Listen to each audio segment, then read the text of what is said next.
Right on.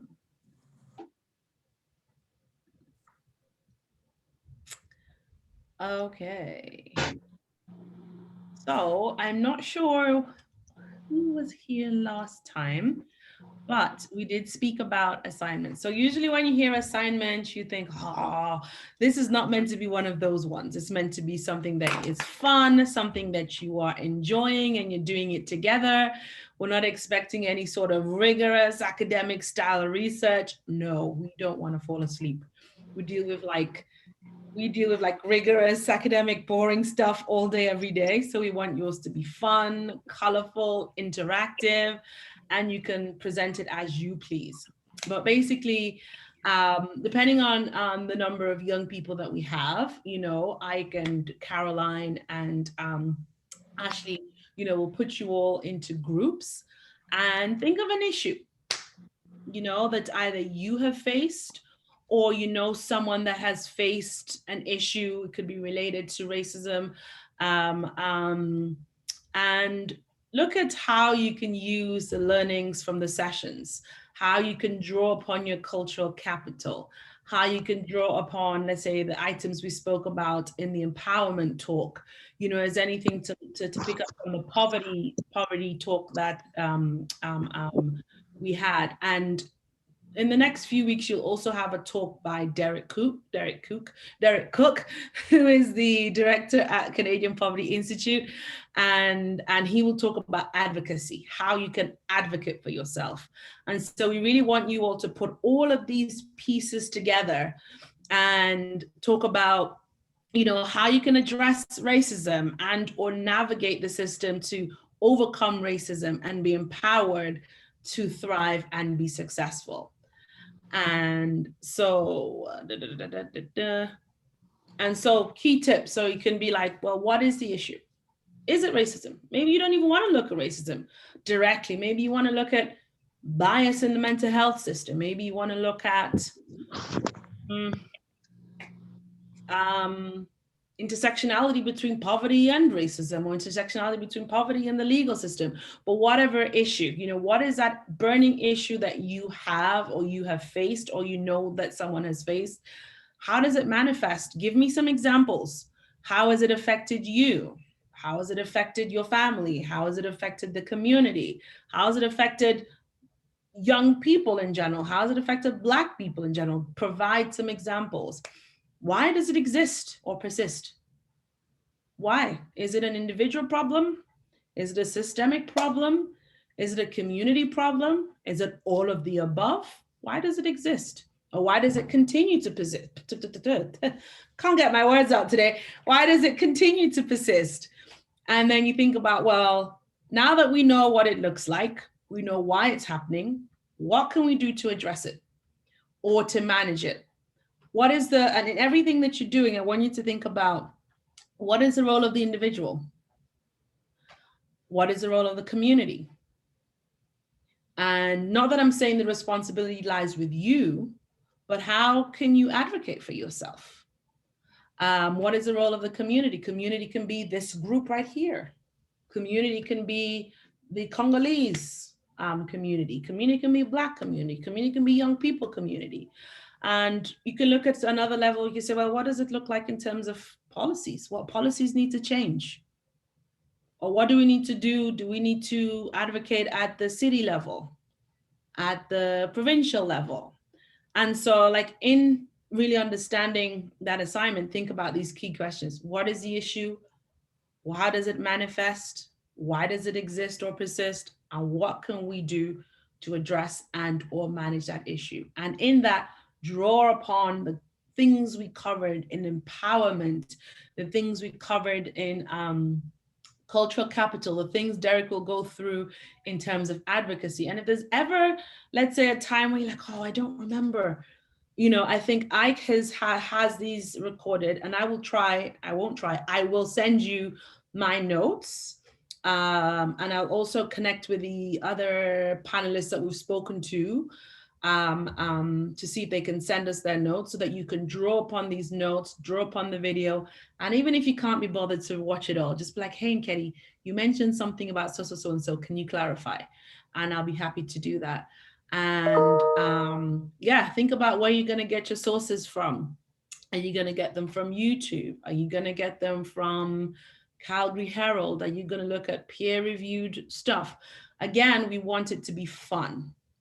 So we don't want you to, like, I mean, if that's your thing, you're into reading peer-reviewed academic stuff and you want to read 10 and analyze it, hey, go ahead. But we're not expecting that at all. But, you know, I think we went through what credible sources are. So, you know, use some credible sources to put that together. You know, another tip, have an introduction, background. What are the aims of the project? How did you do it? Did you have interviews? How many people did you speak to? Did you look at documents? What documents did you focus on? What did you find? And then have recommendations and things like that.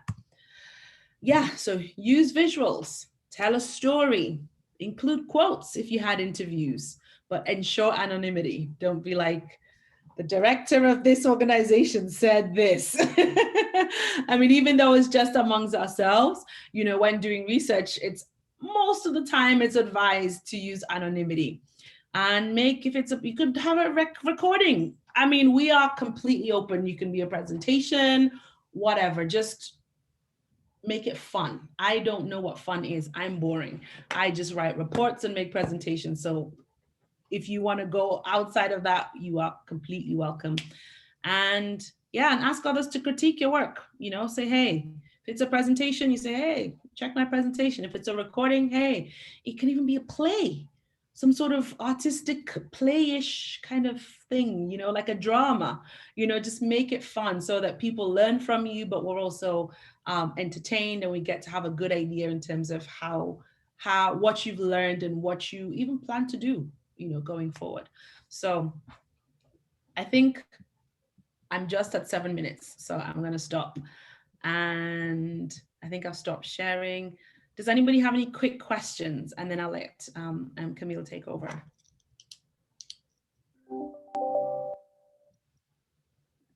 No? Okay. Well, if you do, I'm going to put my email in the chat. Don't hesitate to reach out at any time. Okay. Ike. All right. I think we're good. Welcome, Raisa and Afo. Joining us a bit late, but welcome. And then, yeah, over to you, Camille. I think I have everyone able to share now. So if you have a presentation, you'll be good to go.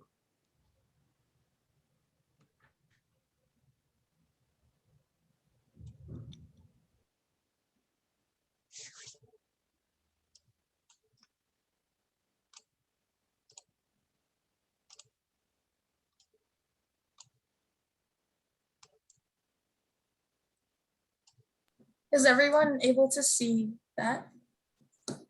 Okay. So good afternoon, everyone. Just a brief introduction. My name is Camille, and I am the Student Recruitment Advisor for Community Engagement with the undergraduate recruitment team at the University of Calgary, which works within the broader admissions and recruitment office within the registrar's office. And just a little bit about myself. I'm a recent graduate of the University of Calgary, where I completed a Bachelor of Arts majoring in political science with a minor in law and society. I graduated in June of 2020, just in the thick of the pandemic. So I did not imagine that that's how I would end my degree, but nevertheless, I'm glad we were able to make it through. I did just want to preface before I begin that I am going to try to expand and make this presentation as broad and as applicable to other facets of education and scholarships, but I know that I will be, since I am at the University of Calgary and that's where my expertise is, I'll be drawing a lot of examples from the University of Calgary, but hopefully it will help ideas that perhaps you haven't thought about before, that you can then expand into other institutions maybe that you're considering, or other programs. And so, yeah, I'll also make sure that we have some time at the end for a Q&A, or just to have a more general conversation after this presentation. So let's go.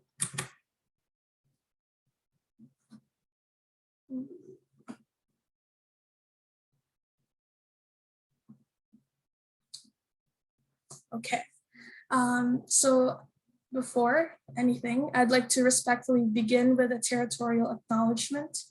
Through our Indigenous engagement strategy known as Il Tapito, which refers to a place to rejuvenate or re-energize during a journey, the University of Calgary as an educational institution communicates its commitment and indeed its responsibility for truth and reconciliation. I highly encourage you to visit ucalgary.ca/indigenous to learn more about Il Tapito and the history of the land we are privileged to call home, but of which we are also visitors.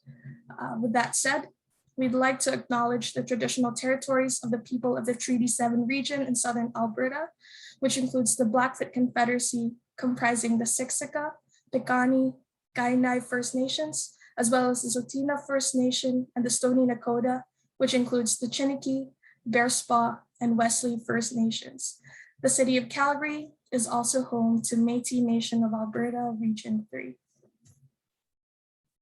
Okay, so we will begin with some of the frequently asked questions about different credentials in post-secondary. As you can see here, what is the difference between university credentials? But I wouldn't necessarily say just university credentials, but post-secondary more broadly.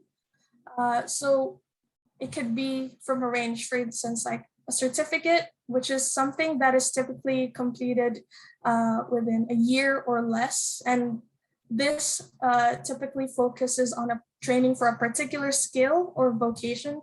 So some common examples could be something like a healthcare aid certificate. It could be something like a dental assistant certificate. So these are typically completed in about a year or less and catered towards training for a specific vocation or job. And then we have diplomas, which are typically completed in about 2 years. And diplomas really cover a lot of technical aspects, again, training for a specific skill. So something like the trades, that's an example of a diploma. Or we have something like the licensed practical nurse, the LPN program at Bow Valley, which is also a diploma. And then we have applied degrees and bachelor's degrees, which are completed in typically 4 years, depending on how many courses or the course load that a student takes. And bachelor's degree, or sometimes they're referred to as undergraduate students. So we have undergrad, which typically refers to bachelor level studies. And then we have master's degrees, which is completed after an undergrad. And then after a master's degree, you can choose to pursue a PhD or a doctoral degree. And that typically includes a research area of focus that you can master and concentrate in. So those are some of the differences there between post-secondary credentials. Now, other common questions are about the differences between majors, minors, and combined degrees. So when we refer to something as a major, it means that a large specialization or concentration of the courses that you're taking is in that specific major. So for instance, for me as a political science major, most of the courses that I take within my degree are political science courses. And for example, now with minors, those would be other courses that you can still have a concentration in, but it's not, the number of courses that you take is not as many as in your major. So it still allows you to give a little bit of a concentration in a specific area, but perhaps not as many courses as it would be in your major, but it still gives you a good taste for what those courses are that you're interested in.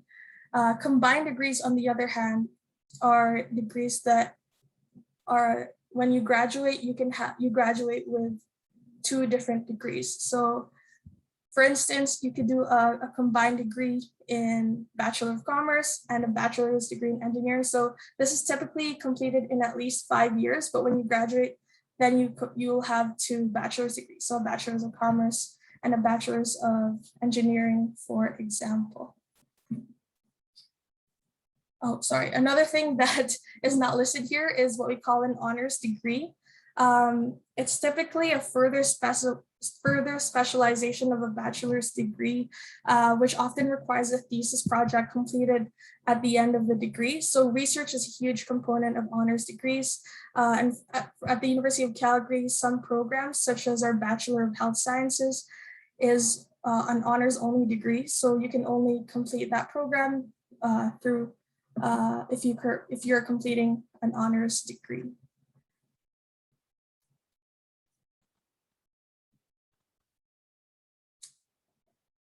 This is just a brief introduction to the University of Calgary, where we typically give a brief overview of the university, but I think for our purposes today would be also beneficial to expand and talk a little bit more about what are some factors that you may want to consider when you're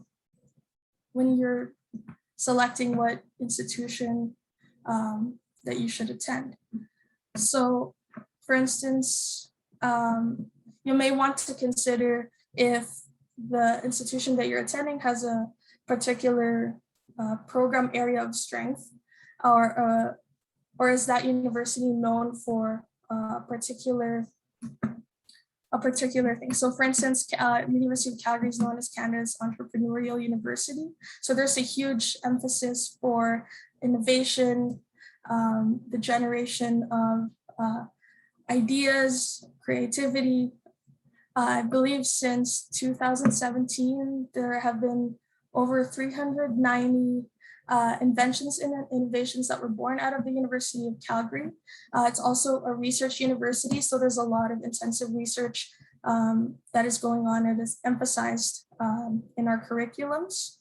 But some other factors too that I would personally consider, like for me, I'm from Calgary. This is where I grew up. My family lives here.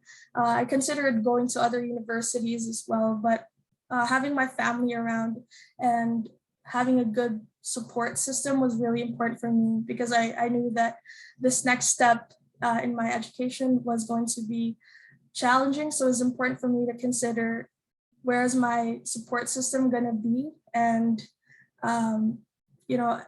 recognizing that it may be a challenging transition, where am I going to feel most comfortable and supported? So that's one other thing to consider. And of course, the cost, which we will talk about more further into the presentation. But those are some of the things that you could think about. Now I would also say that student experience is a big factor too that you should consider, and not just about what kind of student experiences am I gonna be engaging in as a student, but also just more broadly about the way that I think about in my own personal journey in education is I saw post-secondary or my time at university as something like a vehicle that would help get me to where I want to be, or a goal of mine, whether I wanted to learn something in particular or a specific career that we're looking into. But just like a car, there are university or your education has multiple components. Some are given. For example, like in a car, it's given you're going to have some sort of steering mechanism, or like a propulsion system. I would say it's the same thing too when you're pursuing university, because there are some things that are already a given, right? Like you would be getting an education, you would be writing research papers, for example. Those things are already given, but I would really encourage everyone who's looking into, or not just even looking into university, but just more generally in life, to look at it from a bigger picture in terms of how can I enhance this experience. So not just about getting to where I want to be, but how can I make the journey more exciting? Maybe how can I make it more meaningful? So for instance, it's given that there are gonna be challenging moments, but who do I have, or what friendships or what relationships have I built that will help me get through that will help me to be more motivated, or that will help comfort me as I work through this journey. So for example, when I first joined university, I actually came from a small high school, and I knew just a handful of people from my high school that attended the university. So I remember those first days of university just feeling very difficult and lonely. But ultimately, I would say that we have to try, as difficult as it may be sometimes. I guess it comes more naturally for some people, and for others it might be more challenging, but to really start to get out of your comfort zone. And I know that that's often a buzzword, but it really is. I remember feeling very uncomfortable in my first few days of university, but and I remember in just reaching out to clubs. Clubs Week is, for example, a big event that we host where all of the clubs on campus have an opportunity to have a booth and reach out to students so they can learn more about the different clubs that we have on campus. So that's actually where I met most of my friends. It's also one of the easiest way to make friends, just because you already have that shared or common interest. And so Clubs Week, or joining a club, which we have over 300 clubs on campus. And if you find that the thing that you're interested in does not yet have a club, certainly starting a club is something that you could consider. So Clubs Week, we also have different students union events like pet therapy. If you're interested in petting some dogs while petting some dogs during like a stressful time maybe, or if you just happen to pass them by, that's a great way to relax after. Sorry, I'm having some trouble. You could also consider going to different sports games or joining faith and spirituality center events. So I would really encourage everyone to seek out different interests and opportunities while they're a student. I think that's a great way to meet new people, build relationships. In many of these programs, there's also great personal and professional development opportunities. So yes, while you're in school, you do want to be thinking about performing well academically, but also think about how can I enhance my experience while I'm here.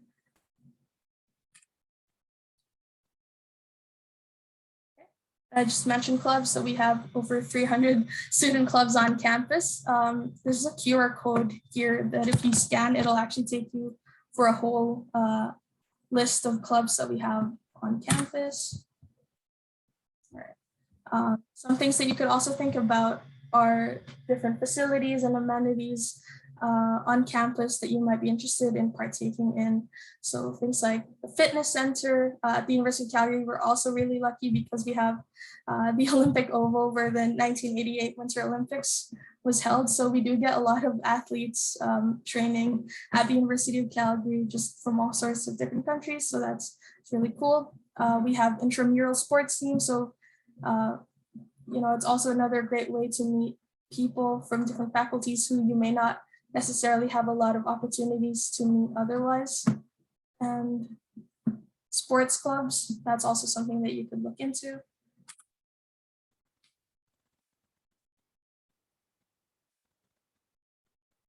And I did just want to share this in case anyone is interested in becoming a varsity athlete with the University of Calgary. So we have different varsity sports, for example, football, swimming, basketball, you can head over to godinos.com and you can actually find out more information on the recruitment process if that's something that you're interested in. And yeah, we have a great dino spirit on campus. So if that's something that interests you, feel free to check that out.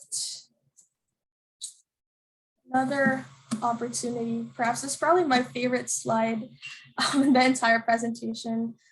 Study abroad is or was a big part of my life when I was a student.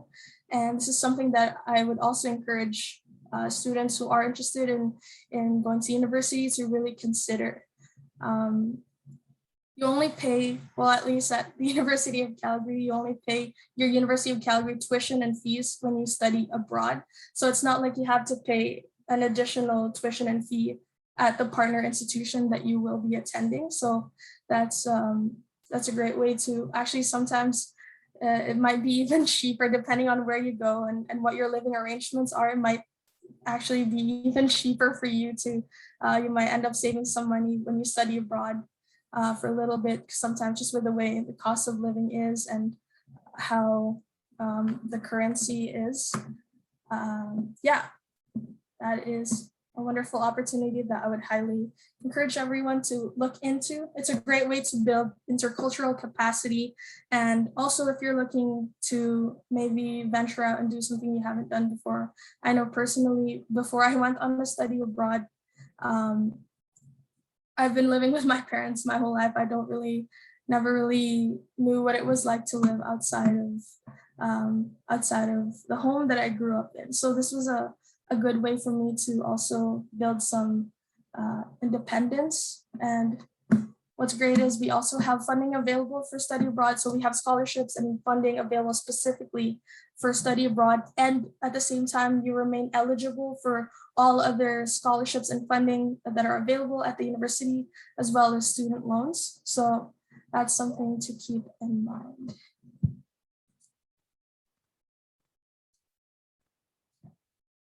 Now, we also have a big emphasis on work integrated learning. So what this means is just, we want to encourage our students to take the knowledge that they have in the classroom and really apply them in the real world, whether it's, a cooperative education, meaning that you have a work placement that is actually a work term, and means it's paid.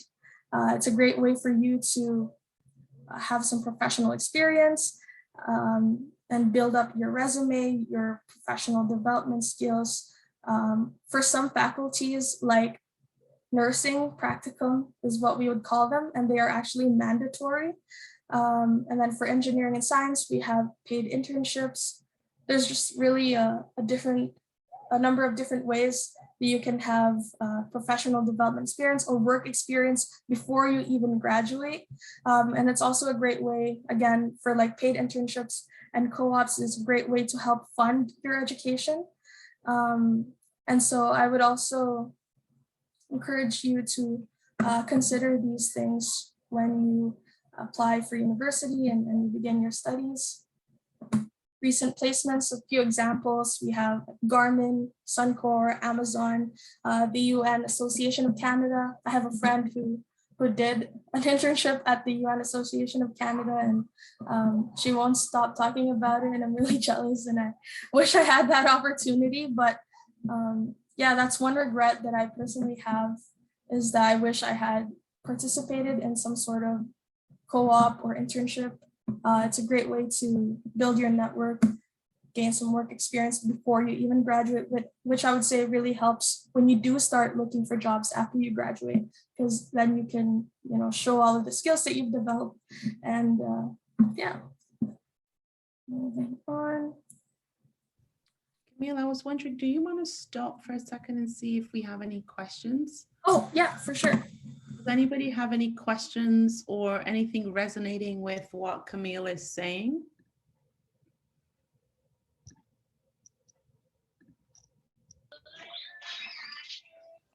Sorry, it's Ashley here. If nobody has any questions, I kind of wanted to just jump in and just kind of reiterate or put a stamp on some of the things Camille was saying about clubs, and even the recreational sports. I think, you know, me too, I had kind of the same experience Camille did starting university. Honestly, my first year probably was really tough. Didn't really know anybody. It was very lonely, but I joined the African Students Association, and honestly, I made friends there that I still have and hope to continue to have a lifelong relationship. So I think it's, you know, it can be intimidating at times joining a new club or, you know, going up to people, meeting people, but it's so worth it. Just wanted to throw that out there. Yeah, I also agree with Ashley. I joined a few clubs at university. Again, same thing. Some of them are still my friends, even though they've moved to different corners of the planet. They are still my friends. We still stay in touch, and it really enhances your experience. And it's not just with obviously University of Calgary, like I said in the chat. I would say all universities have some clubs. And so if that's the route you want to go down, be sure to explore it. And there may be clubs, there may be things like Rotary, Rotaract. So keep an eye out for things like Rotaract. Rotaract is wonderful. They do a lot of community projects. You have an opportunity to meet with other let's say professionals who could offer you some sort of mentorship. And so essentially go to, like, I remember when I went to university, I went to play. I was excited for the parties. Everybody that went to universities had all these wonderful pictures on High Five. High Five was like, what? Anybody remember High Five? High Five was like pre Facebook. And so you'd see all these wonderful pictures on High Five, etc., etc. And I went to university to play. But have, you know, join these clubs, you know, with a bigger view, with a bigger goal, you know, and start sort of thinking, okay, well, where do I want to go, and what does this mean, and what's my career going to look like? And don't go there to party like me. But yeah, so if no one else has anything else to add, Camille, can I actually just ask Jolie to jump in quickly? Jolie, I know you're doing your practicum right now, and you went through MRU. Can you share a little bit about what your experience was? I know Camille kind of mentioned that before. Yeah, so the good thing about like having clinicals, so we call it clinicals instead of practicums because you're in the hospital doing basically like working with patients and doing what nurses would do on a daily basis, and like you're guided by a clinical instructor, and it's like it's a smaller group in clinical, so usually a group of 6 to 7 students, so your instructor is able to supervise and support you way better than if you were in like a bigger group. The only downside of it is you don't get paid for it, but it's really good experience, and you get to, you know, work on different units. Right now I'm working at Foothills on an oncology unit, and you get to see just different diseases and how they manage. Like when you learn about it in the text in class, in textbooks and stuff, and you learn about all these side effects and pathophysiology, it doesn't really make sense that much. But when you see it in real life, it all connects, and it just makes things a lot easier to learn when you see it in person, for sure.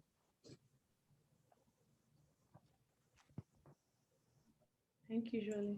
Last question. Sorry, I saw Linda. You have Calgary Dinos on your profile. Are you trying to get recruited for them?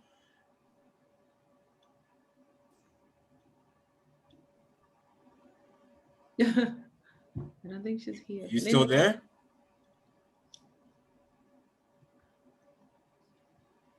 Okay, maybe he's on mute. I'll send him a message, but I definitely got to get an answer about that. Okay, sorry. Back to you, Camille. Awesome. No, it's great to hear the different experiences and what other people have to share. So that's awesome. Thank you for sharing. Let's move forward here. This works. Another thing to keep an eye out for are the different student supports that you have on campus. So these are all University of Calgary ones, but I'm sure at different institutions, there are also similar services that are offered. So keep an eye out for things like career services, where they can offer support on creating resumes, maybe how to conduct an interview, different workshops for professional development, career advising. Those are all really important skills that you might want to look into. There's also the Student Success Center, which offers things like writing support, academic advising. I also know that they do some tutoring for certain courses. So if you find yourself needing some help or guidance with the courses that you're taking, that's a good resource to keep in mind.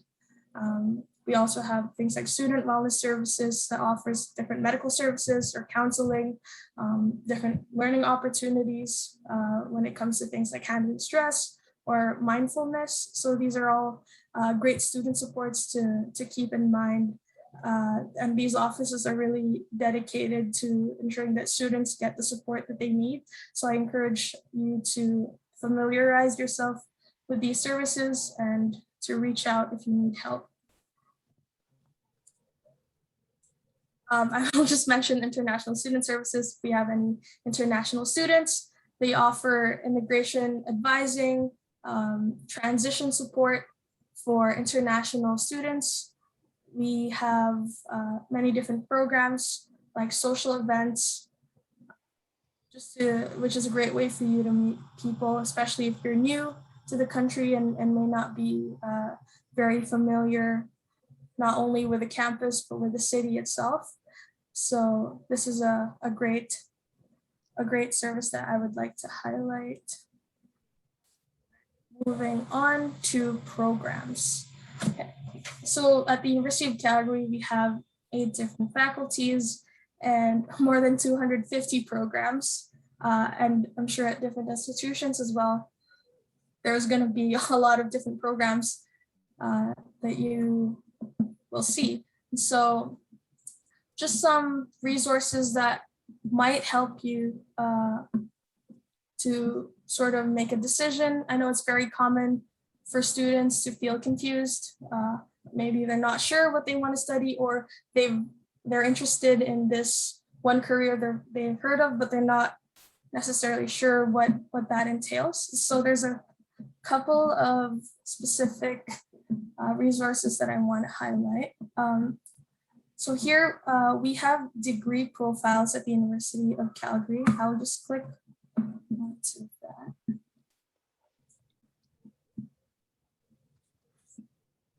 Okay.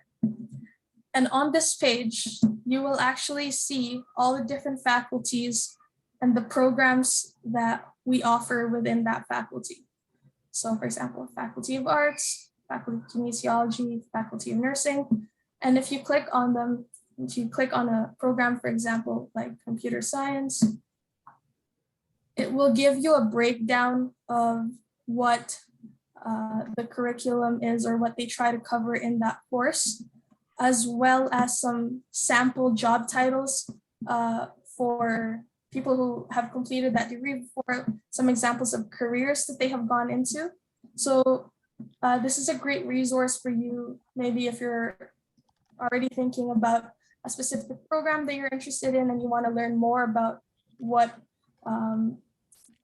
the content is of that program, and maybe some examples of industries or jobs that people who have completed that degree have eventually pursued. And this is a great resource. It also has further resources that are external to the university that you can certainly check out that are related to that particular degree. So I would highly recommend that. There's a QR code on the side that I'll just go back to.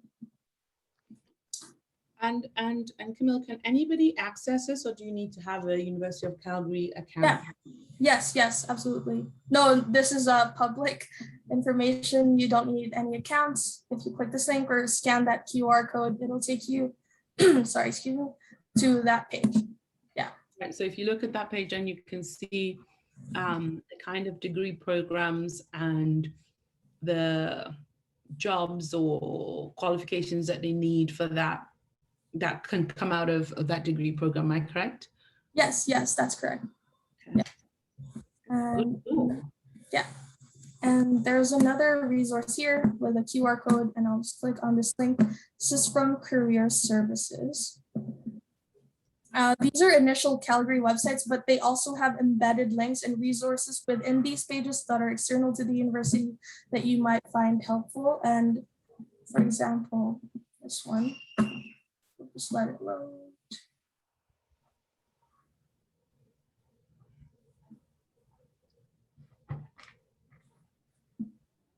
It's not cooperating.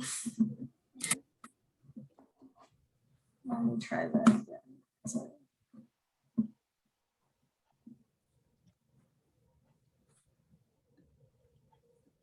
So whilst Camille's finding her doc, Rita's here. So she was stuck in traffic, unfortunately, but she's here. Carry on. I really wanted to show this page because it did have some really interesting resources that I think are very useful. Okay, so that page leads us to a page in Career Services. So for example, you really want to do a lot more reflecting when it comes to choosing what program or career that you would want to pursue. And so here we just have different resources when it comes that will help you or guide the way that you would explore this. So there are some embedded worksheets here or some things that they suggest that you think about. But another thing that I want to, sorry, if I could just find it. Okay, here in the Explore section, under industries, we will also have occupational profiles. This is actually a Government of Alberta site that will list different occupations. For example, if you just click all these different links here, it'll guide you through different examples of different careers and occupations, and then most of them will have a description of what the primary responsibilities of the occupation are, what kind of education is needed to be able to qualify for that specific job. So that's a great. Camille, is the screen meant to be changing because we can't see anything? Oh, really? Oh. No. How about now? I mean, we can see it, but are you meant to be? I feel like the way you're talking, it sounds like you are talking us through something that like you're supposed to, yeah, but nothing changing on the screen, if that makes sense. Okay. No, I'm just right now on the general page. Okay. Yeah, sorry.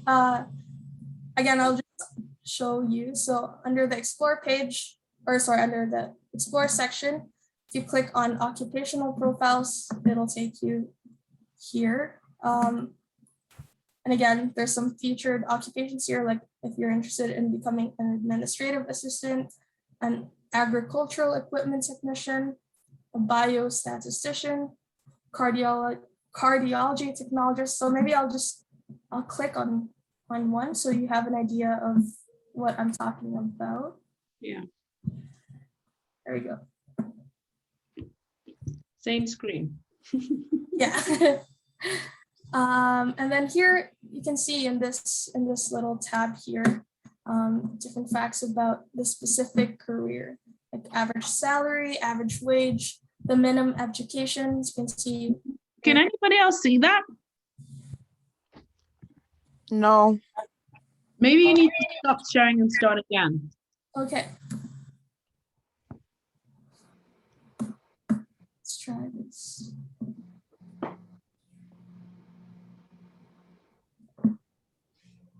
How about now? Yeah. Yes. Perfect. So I just clicked on cardiology technologist, one of the options that was featured there. And here you can see things like average salary, average wage, minimum education.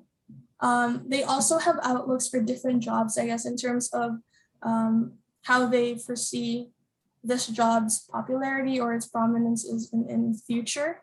And then a general number of how many are employed in this specific occupation. and whether it's in demand, and it says here, this is a medium demand, common terms, I guess, that they might refer to, like healthcare technologist, heart health technologist, medical technologist. Yeah, so this is a great page for you as well if you're still considering different occupations. And again, you can Does ask. anybody, sorry, Camille, I'm so sorry for cutting off. Does anybody have an occupation they'd like Camille to check out?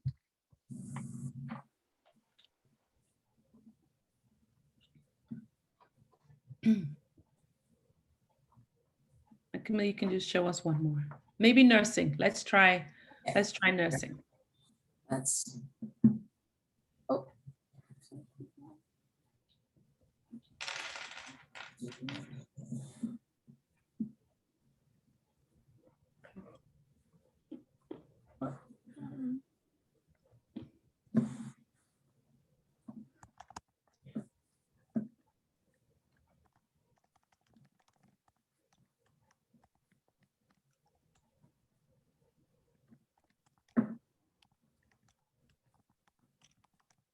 Katie, have you seen Ambrace's point?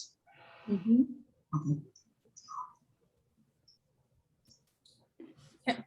So this is, I think they're broadly referring to it as nurse practitioners. Mm-hmm. And here it gives a description of what nurse practitioners are, or what they typically entail. And then here are things like average salary, average wage, the minimum education, the look for that specific career, the demand, then approximately how many are employed. Again, common terms. And this page is by the province of Alberta, so you can actually just straight access it by typing ALIS, so ALIS.alberta.ca, and you can access this page, or through the QR code that I sent, where you can access this career wheel that will help you to think about what career options might be right for you. There's a lot of different links and resources here that you can check out. So going back to our presentation.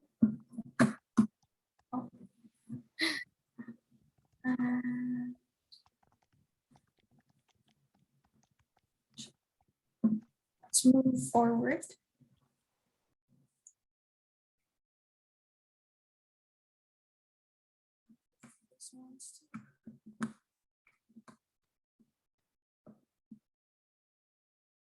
This is a tool that anyone can access, right, Camille? Yes, yes, these are all open access. Okay. So in the next few slides, I'm just going to go over examples of different programs. Again, at the University of Calgary, we have these 8 different faculties, and each faculty has a variety of different programs. I'll just move here. So things, for example, in the Faculty of Arts, these are the different programs that we offer. So political science, which is my major, is in this faculty. Other programs like history, international relations, art history, film studies, communication and media studies, music. These are all under the Faculty of Arts.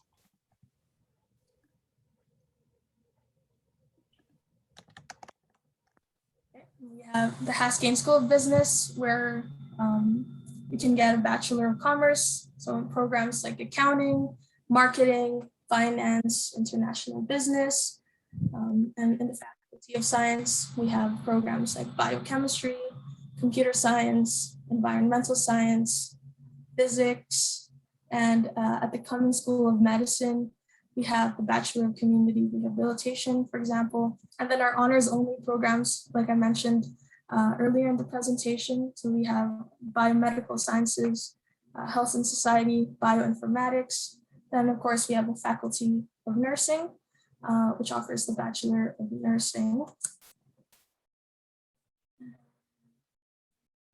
We also have, last but not least, the Faculty of Education. This one has so many different possible combinations depending on what teachable you're interested in pursuing, or whether that's the elementary or the secondary route. So that's the Faculty of Education. And we have the Faculty of Engineering, Faculty of Kinesiology, and common questions that we get. So there are students who are interested in professional programs. So for example, law and medicine, those actually require previous post-secondary study, as well as admission tests like the LSAT and the MCAT. So you can't actually go straight into law or medicine. You need to have a prior undergraduate program or some previous post-secondary study in order to apply to those programs, as well as to complete an admission test such as the LSAT or the MCAT. So that's just something to think about if you are interested in pursuing those programs.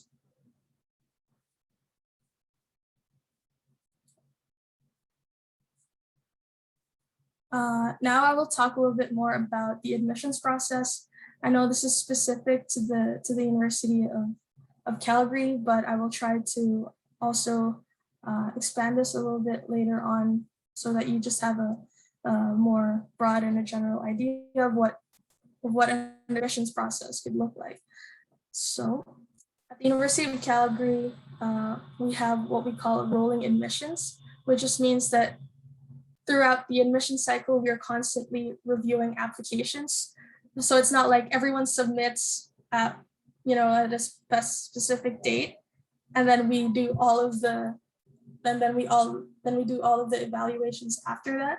So we're constantly reviewing students' files, and throughout the admission cycle, it depends on when you submitted your application and when you completed the admission requirements. That's when you'll typically hear back from us. So it's different for everyone. It's not like everyone hears back at the same time. And when it comes to that, we actually encourage all of our students to apply as early as possible. So the sooner that you have all of your applications in, the sooner you have your required courses in, all of the admission requirements completed, then the sooner we can evaluate you. And that's actually to your advantage, especially because later in the cycle, it might mean that there are less seats available. So the sooner you apply and the sooner that we can evaluate your application, then the better, just in terms of seat availability. And you can apply for 2 programs in a single application. So you'll indicate like a primary program, which is one that perhaps you'd be most interested in. And then you can also indicate a second program, which it could be a program that you're also just as interested in, but many students who are eager, maybe they're really keen to join university for that particular year. It could be a program that has a smaller competitive average or a lower competitive average than your primary program of choice, just so you have a little bit of a cushion between those 2 programs.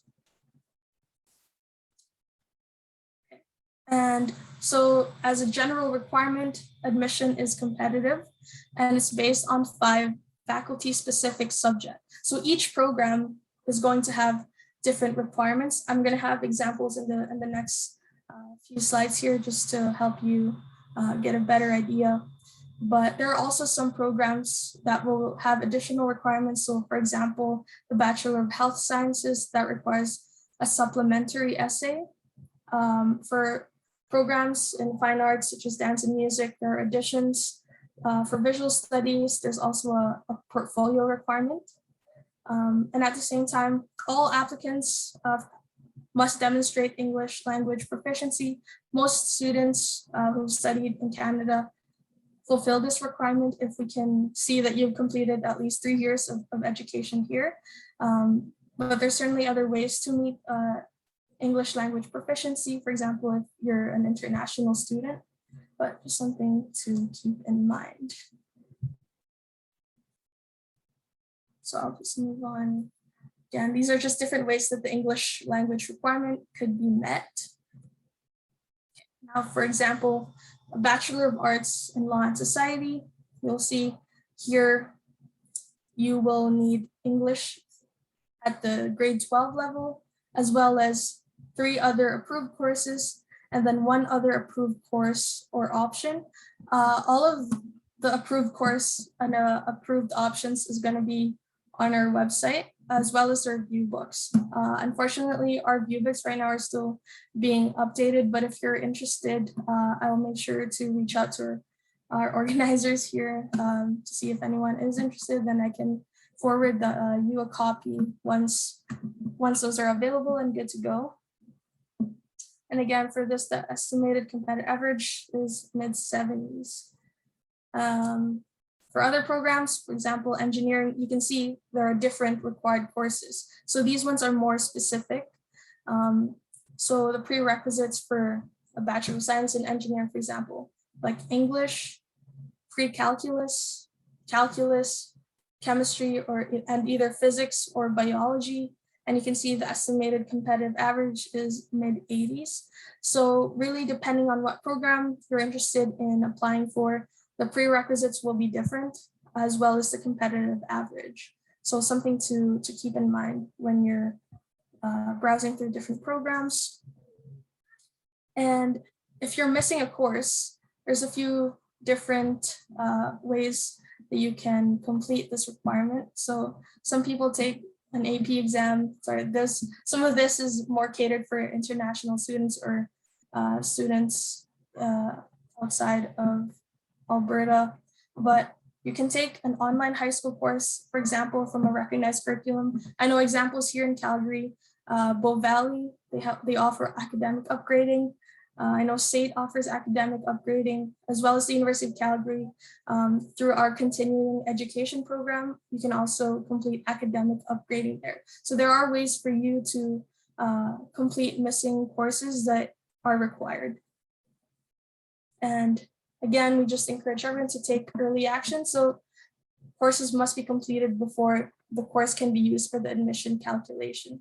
So I just encourage students to make sure that they have their required courses, first of all, know what their requirements are, make sure that you've completed them or you're in the process of completing them, and then apply for admission.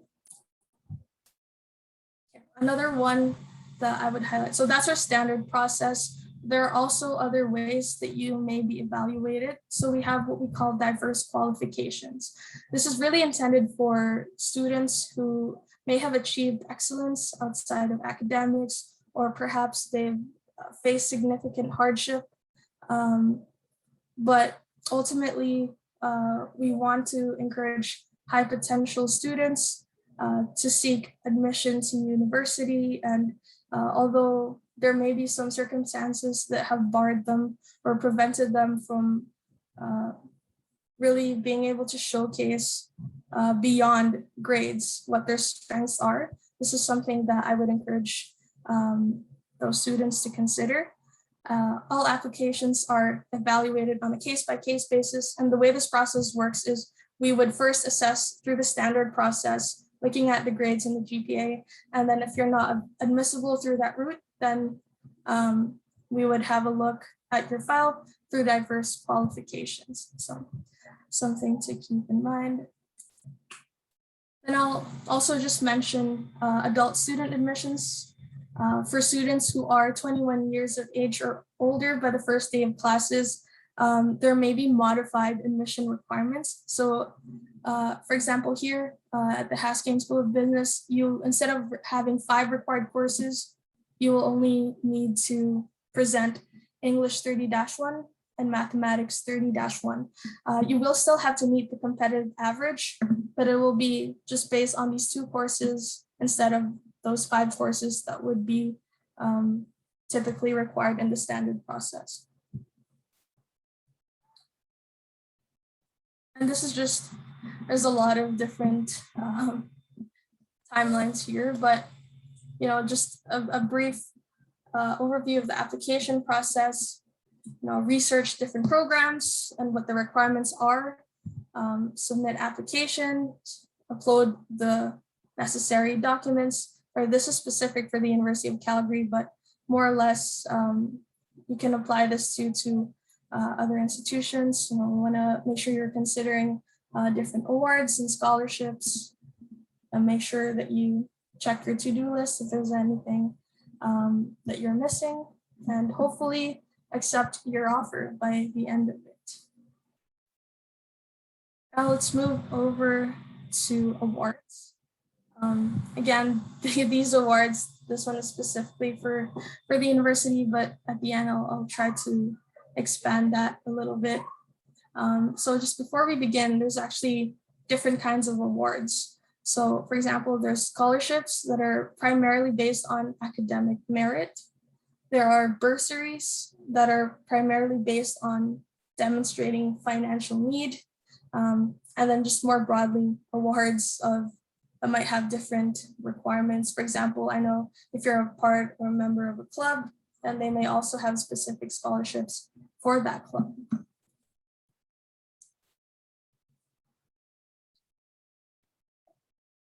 And so this is just a chart of summary of the awards at the University of Calgary that we offer.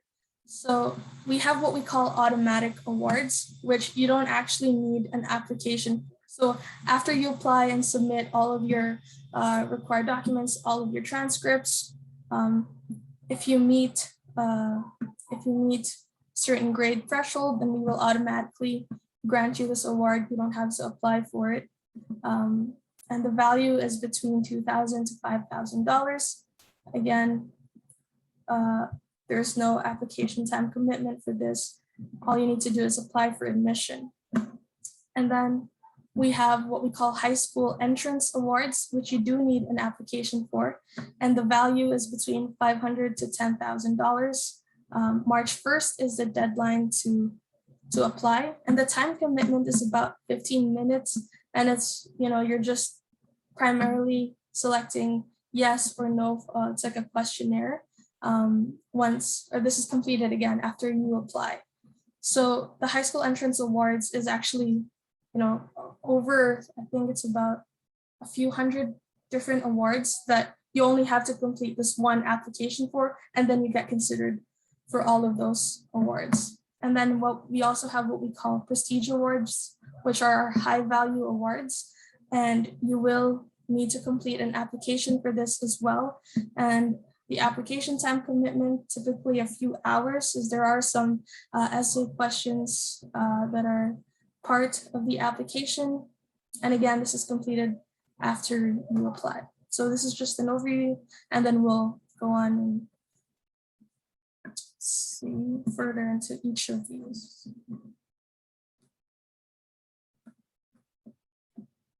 And the automatic admission awards that you don't have to apply for.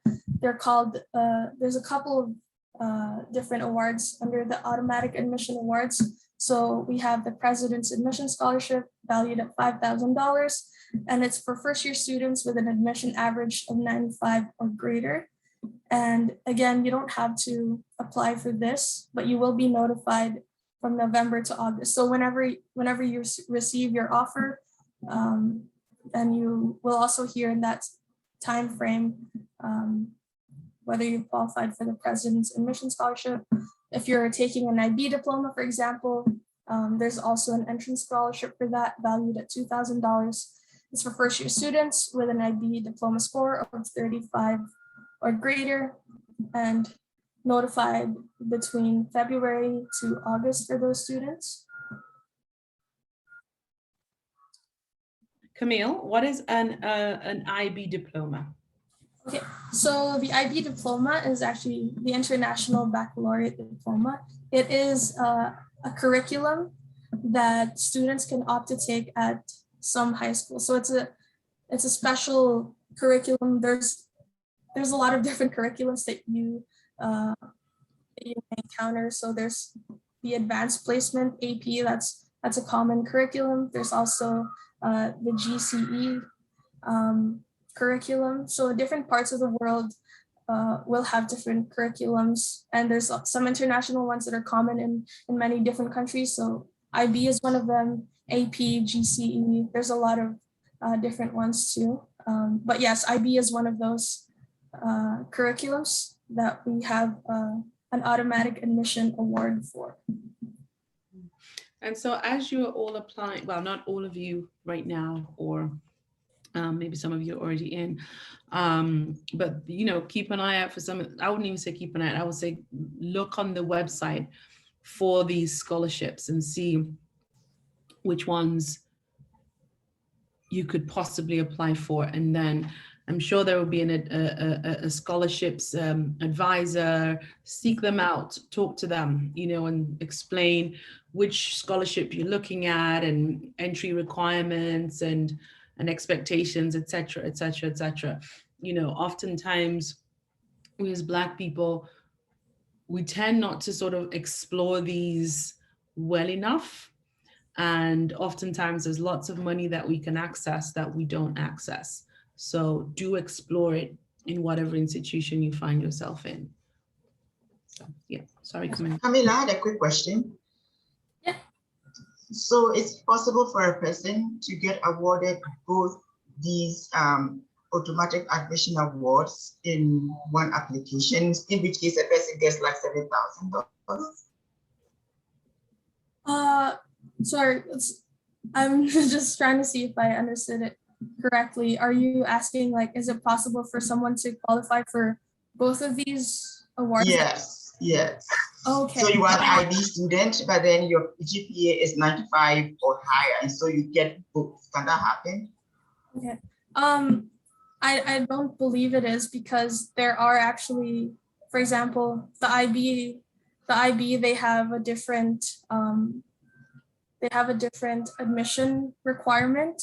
So you would either be assessed as someone with an IB diploma, or depending on what your curriculum is, there be different ways of what the admission requirements are. And ultimately, if you're an IB student, we'll be looking at your diploma score of 35 or greater. So IB students, they don't get like number grades, they actually get scores of, like, the numbering is different. So it wouldn't be possible that they would qualify at the same time, just because if you're an IB diploma student, then we would be going off of your IB diploma score, which is numbered, differently than, something out of like 100 scale. Sorry if I'm not sure. I hope that answers your question.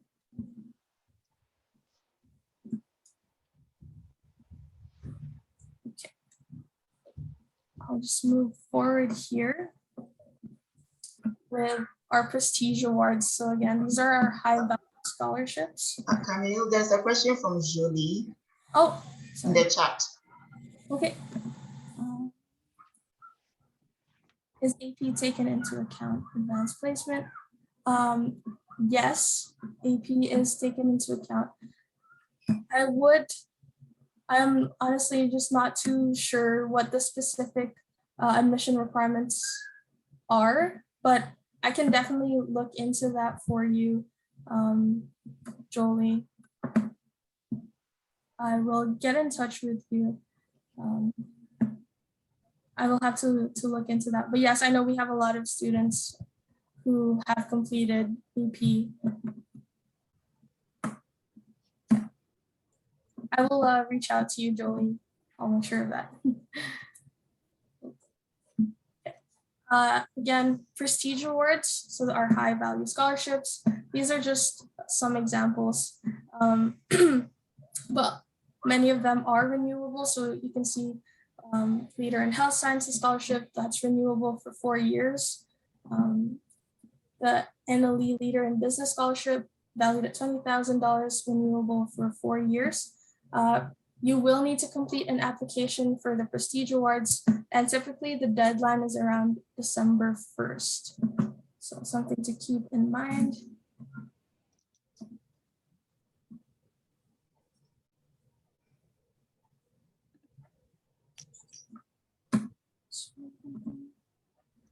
And then I mentioned high school entrance awards, which you only need to complete one application to be considered for hundreds of different high school entrance awards. So some examples here: the Costco Wholesale Canada Bursary, the Class of 1973 Engineering Bursary. Again, the application takes roughly 15 minutes, and just with that one application, you can be considered for hundreds of different awards. And for the high school entrance awards, typically the application is due around March 1st. Are these just University of Calgary related ones, or is this general ones? So the high school entrance awards is going to be a mix of external awards and internal awards. But just this, with one application, you can have access to that. I'll show in a couple of slides here where you can browse just specifically like external ones or specifically internal ones. We have a tool for that. But yes, the high school entrance awards that I'm referring to here is going to be a mix of internal and external awards. Yeah, and the Schulich Leader Scholarship, this is offered at 20 institutions across Canada, so not just the University of Calgary. But how this works is a counselor at your high school can nominate a student. So if you're interested in the Schulich Leader Scholarship and you're in high school, I would reach out to your guidance counselors. They are the ones who facilitates these nominations for the Schulich Leader Scholarship. And they give out $100,000 scholarship for engineering and $80,000 for other STEM programs. And again, I mentioned they're offered at 20 institutions across Canada, and the nomination deadline is the end of January typically. So if you're interested for the next fall 2022 nomination deadline is January 2022. And you can learn about Schulich leaders. Sorry? I have a question for you. I know we have an engineering student, I believe, here. Oh, okay. Do you need to apply? Can you apply once you've started your degree, or does it need to be at high school level? For this specific Schulich Leader Scholarship, this has to be at the high school level. So before you start your studies, Okay. this is actually nominated by high school guidance counselors. So in order to be considered, you have to be nominated by a counselor from your school. So typically students who are interested in this will reach out to their guidance counselors and discuss it further about what the guidelines might be for that. But yes, you do have to be at the high school level to be considered for the Schulich Leader Scholarship. All right, now external awards. Okay. So there's thousands of external awards that are available. So not just specifically to the University of Calgary. Some examples of award providers like Universities Canada or the Calgary Foundation. Those are two examples of external awards providers. Okay, so this link is not. I just wanted to show you another tool.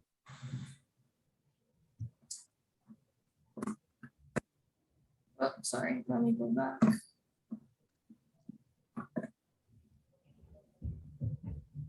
I think to stop sharing for a moment here. Sorry, that link is just not working, but I want to show this tool.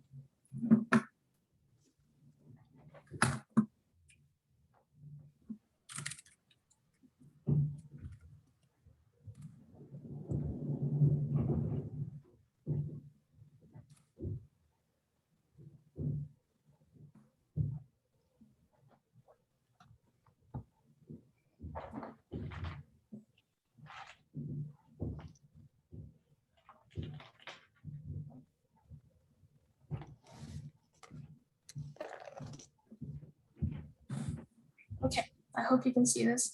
If you just type ucalgary.ca/awards and then click on search for awards, we have this tool. As you can see, there's over 1,000 different scholarships that you can browse through. And then here, there's a specific one here that you can toggle between internal external, and government. So for example, if I'm only interested in seeing external scholarships, I could filter that, and then you can see there's 32 different external scholarships that you can look further into. And then if you click on them, that tells you what the award value is, who the donors are, what the award description is. So ucalgary.ca/awards, and then you can see, you can click search awards and then use this tool here.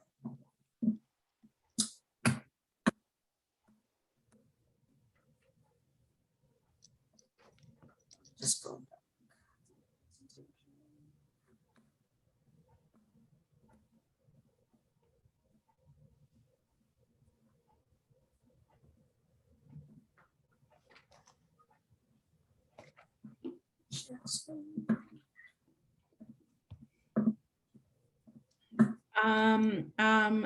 Camille, you have a question here.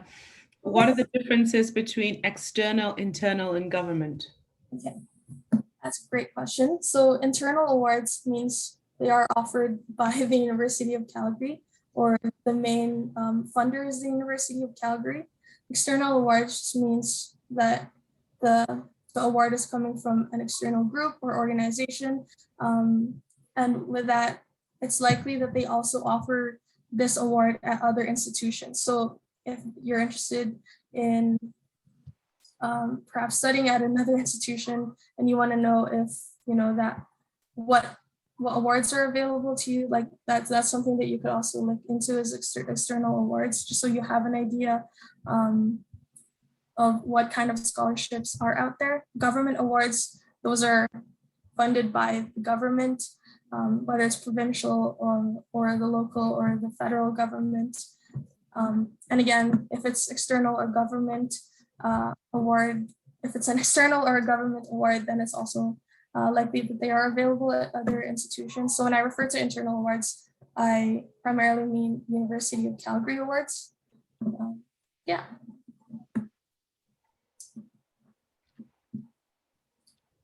And of course, government student loans, that's also an option. So student loans in Canada are administered by the province or your home province.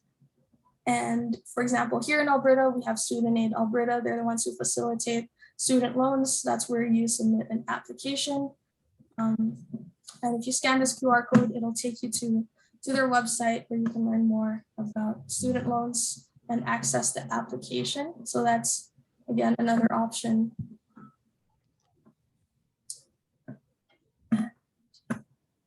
Here are just some suggestions in terms of path to pay for your education.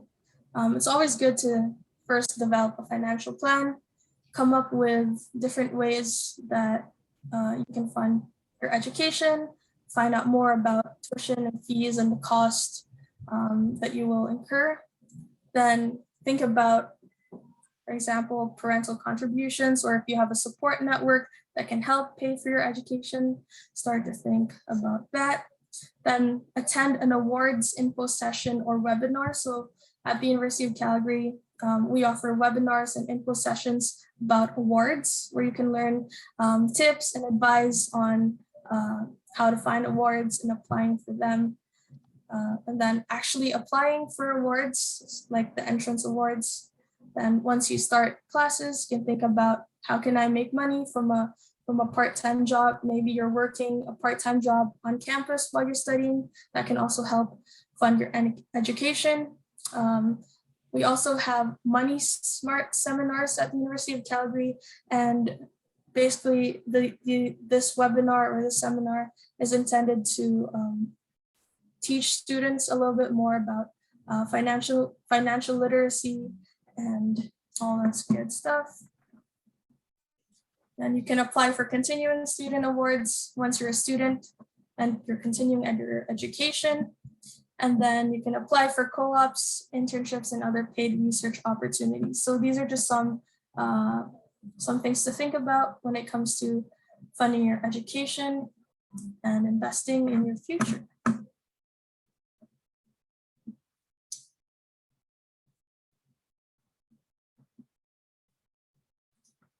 These are just important dates and timelines. If you are interested in applying for the fall 2022 or the September 2022 intake at the University of Calgary, applications will open on October 1st later this year.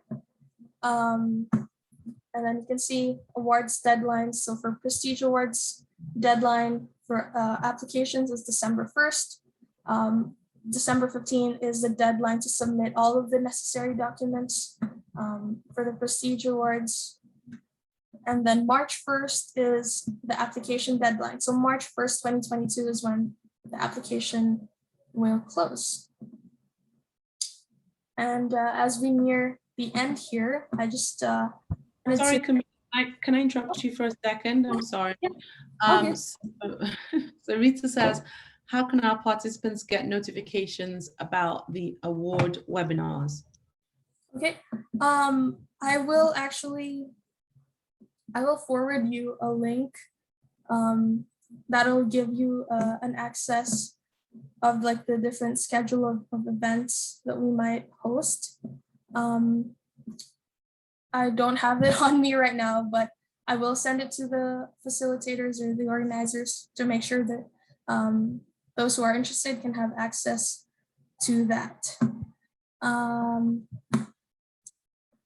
here, again, just as we near the end, the University of Calgary will be having an open house in person on October 2nd from 10 to 3.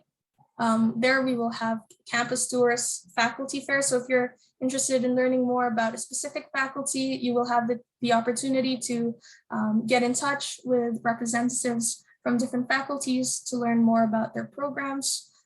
There will also be discovery sessions that will help to explain further the different programs, the different facilities and services that we have on campus. So that is going to be on October 2nd.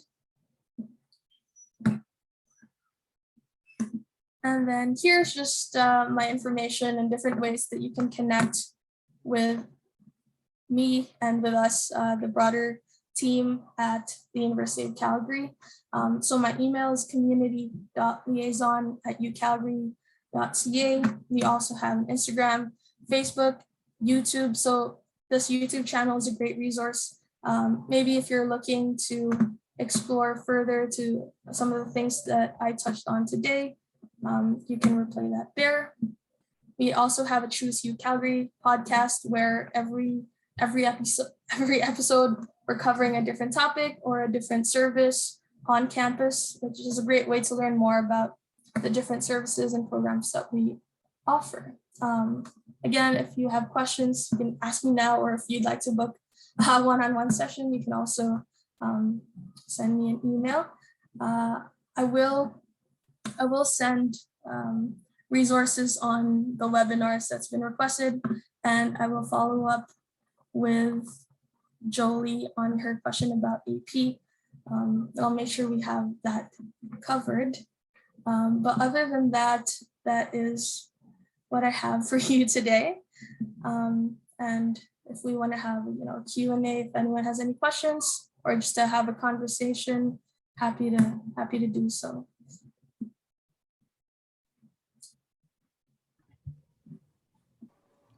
Great. Thank you so much for that.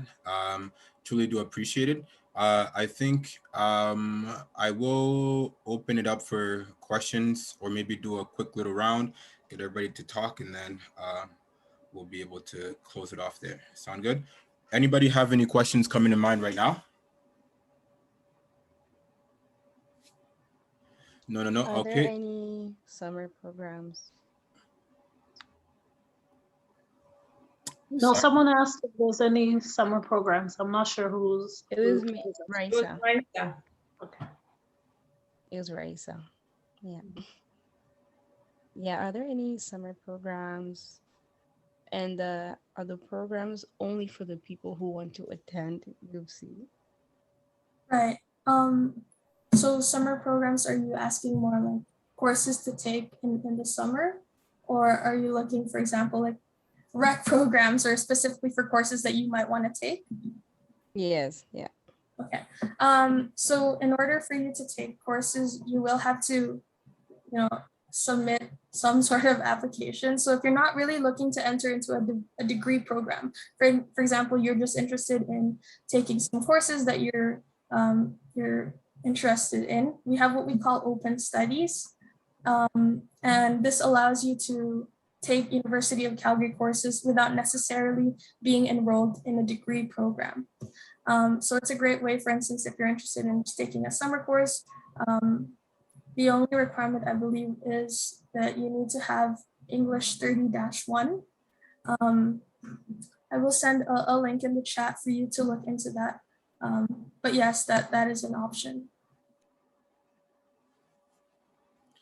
All right, good. I think I'll go to Junior. We haven't heard from you today, and we know you're thinking about college and stuff coming up. So for you, what are the most important things when you're looking into post-secondary? Yeah, for sure. I don't exactly know what I want to like take, but when she was talking about like the sports programs and like what they have to offer there, I thought those were actually like really cool, as well as like scholarships, like the thought of being able to go to school without like, necessarily paying full tuition. And basically for like schools that like on campus, like any type of school really like works well for me. Like whatever, if they have the program that I'm trying to take, like I'm willing to go. Like if I can get a scholarship somewhere, that is, I'm willing to go there.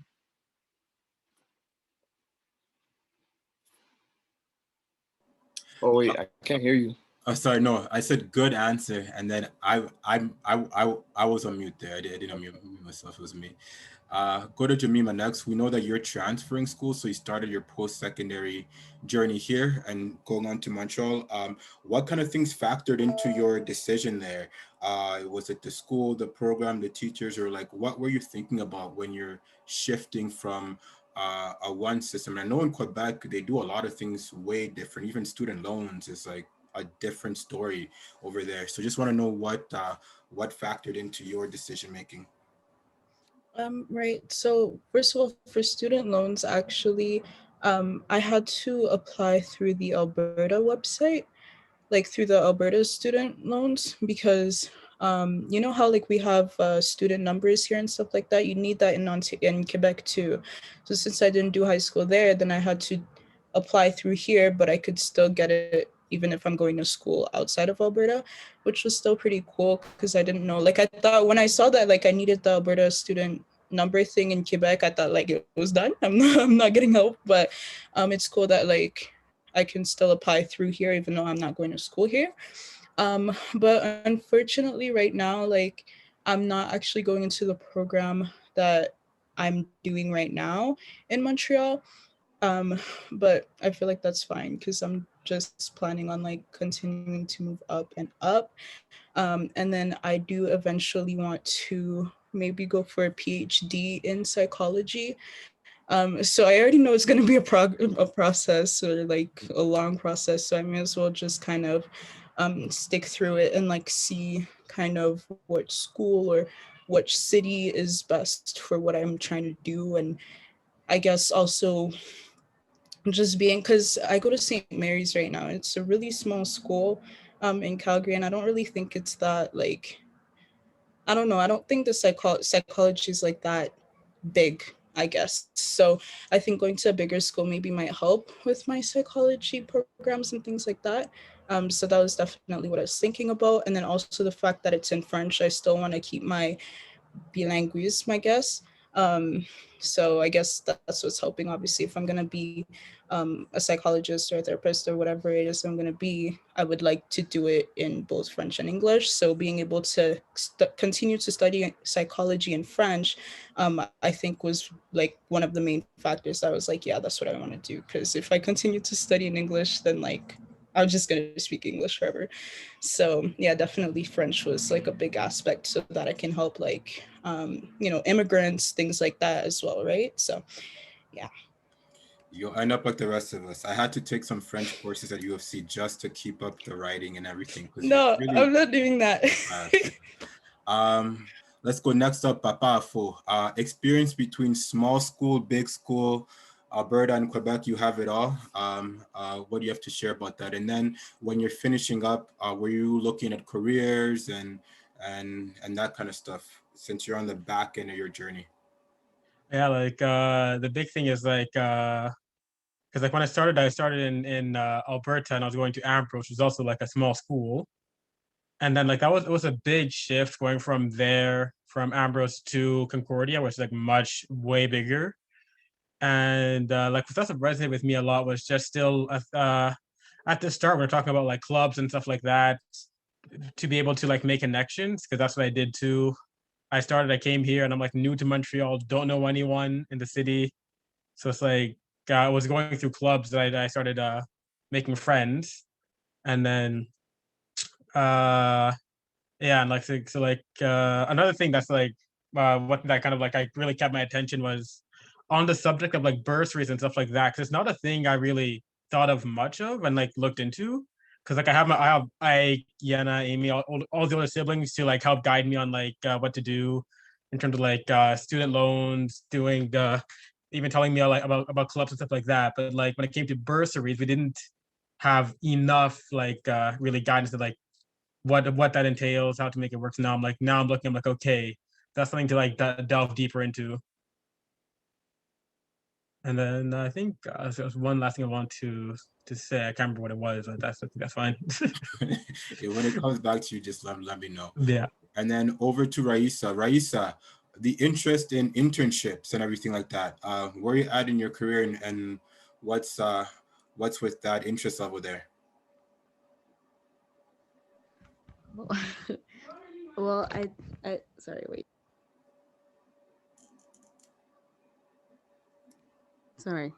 Oh, I did talk to Kenty, but I wanted something that will help me grow with my career, and something like that includes social, child and youth care, something that has to do with the immigrant. I mean the government, sorry, not the immigrant, but the government, something like that. And I'm just looking for something that will help me grow.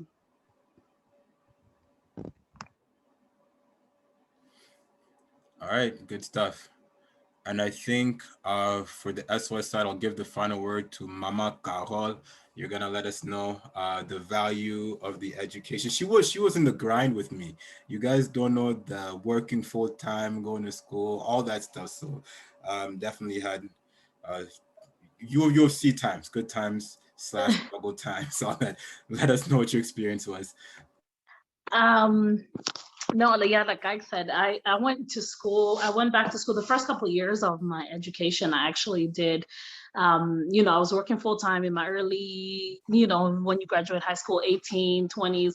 So I would go to school to work full time and pay for my school.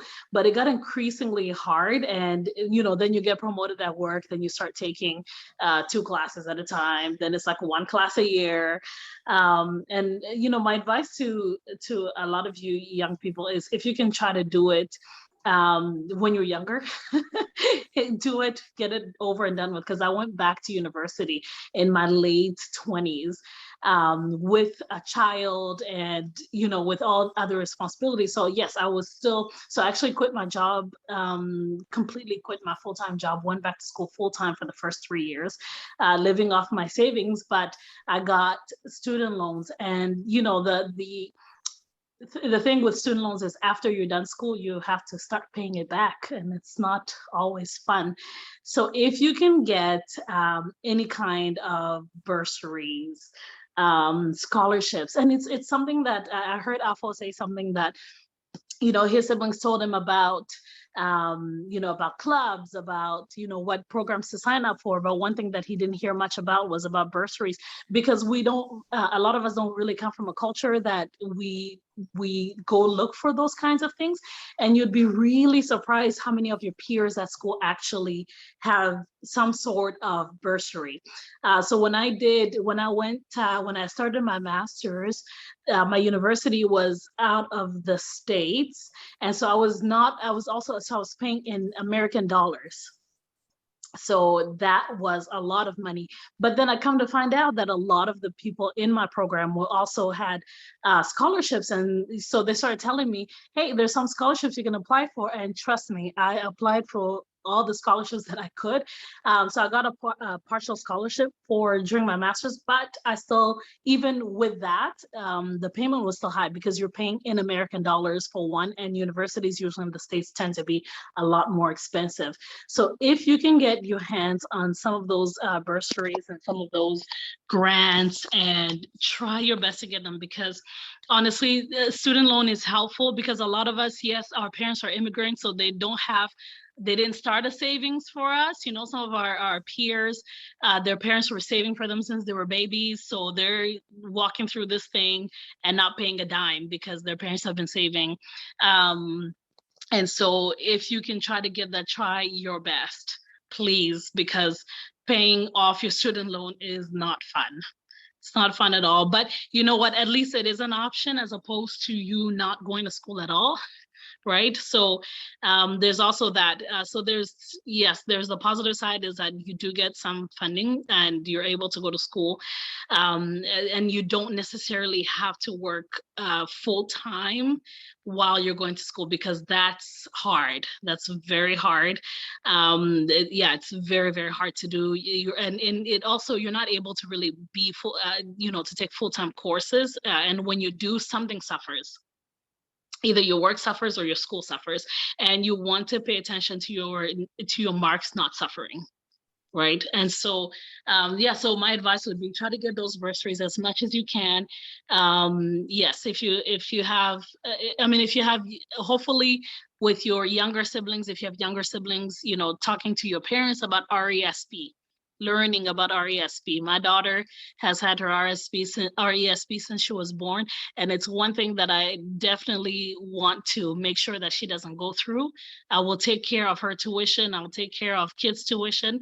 Our parents didn't get the opportunity to do that because, some of us immigrated here, and so parents had to start over, right? So, So my advice would be try to look into getting those loans, those bursaries, and grants as much as you can. Your peers are doing it. It's not a shameful thing. Look for it. Go on the website, see what you can get.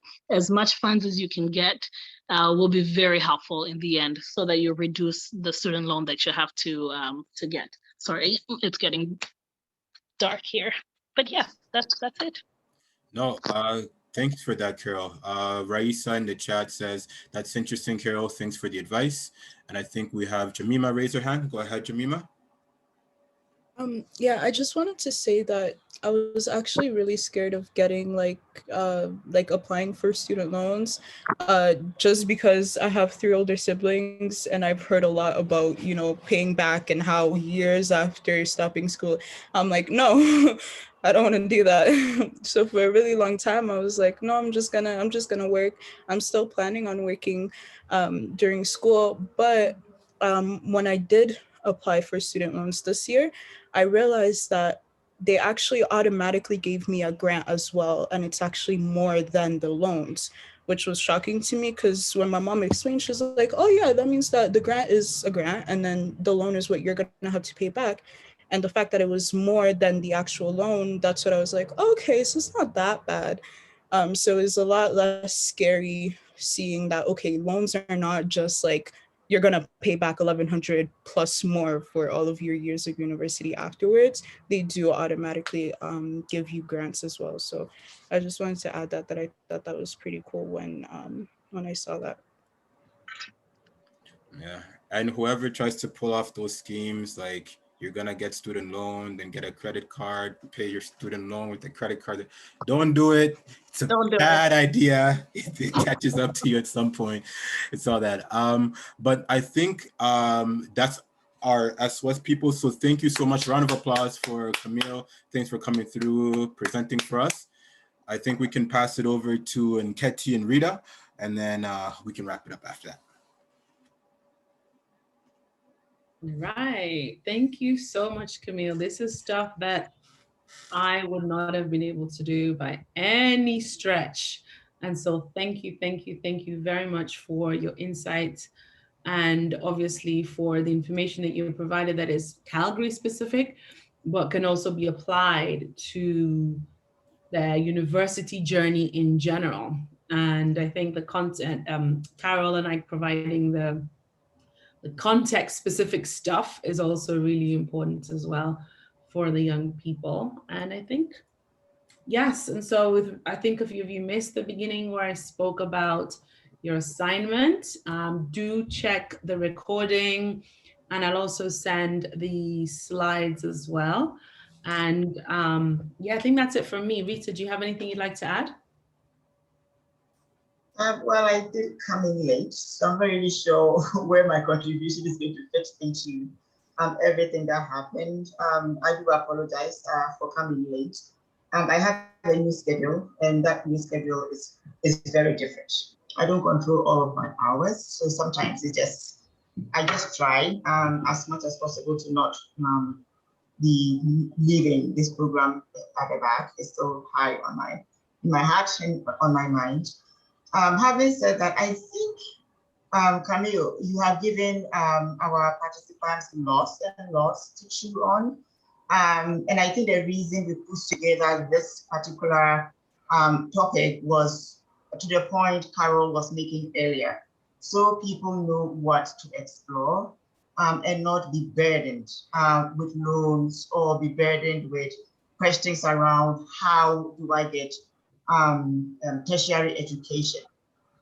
My only 2 cents are 2 things.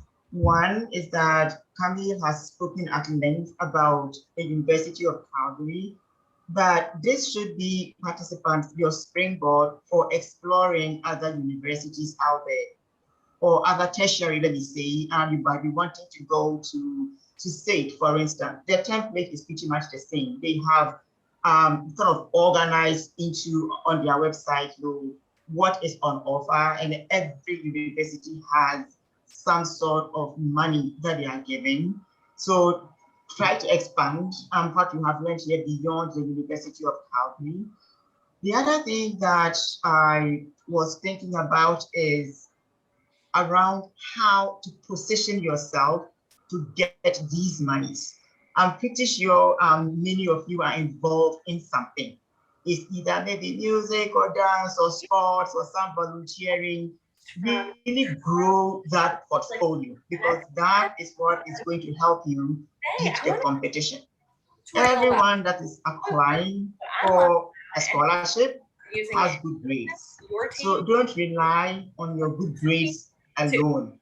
You need to have something extra that allows you to edge out your competition. So every little thing that you do, even taking care of your siblings at home, volunteering at your church, doing some drive in your community, all those are things that make the scholarship people think that you are community minded, and they are much more interested in finding a person like you, as opposed to somebody who has just high grades and all you have to show is high grades. So look for those things to really show up your chances of getting these funding opportunities. Lastly, I was thinking about networking. I think that's the point at which I joined. And I was hearing something about networking, maybe internships. And I was just thinking about the networking. I know that there are students who are in high school that already begin contacting professors in universities just to see what is out there. Most of these professors are already scanning the horizon for who could be the next person on their team. So let's say, Raisa, you are asking questions about internships and you are interested in kinesiology or something like that. Go onto that website and just look, what are the professors there doing? Does it interest me? And email the professor, hey, this is who I am. I'm just kind of exploring this area and I'm wondering if there is any way I can come under your tutelage and be some kind of an apprentice. And most profs will give you a chance to come, and then you grow that relationship on there. That alone will give you something to put on the application when it comes time to go to university. So these are small strategies I just wanted to kind of highlight to help you really get into that scholarship mode, beating out the competition, and essentially having, scholarships and bursaries pay for your university education, because it is doable. You just have to know the strategies to put in place to make sure that you get these little monies to work it. 500 here, 200 here, 300 here, 400 here, before long you have $2,000. That's what people do too. So don't also be wanting just a big one. You can cobble several together and pay your way through university. So these were just my 2 things. And again, I'm sorry for coming late. Okay, I think that's everything. Really strong session. We had a bit of a break. We're coming back like this, so it's good to see all your faces, everybody. I did miss you guys. So I think that's all. We'll see you guys next time. All right. Thank you. Thank you. Thank you, Camille. Thanks, everyone. Thank you, Camille. Take care. Thank you so much, Bye. Julia. Bye, everyone. Bye. Thank you. See ya. See you. Thank you. Have a good day.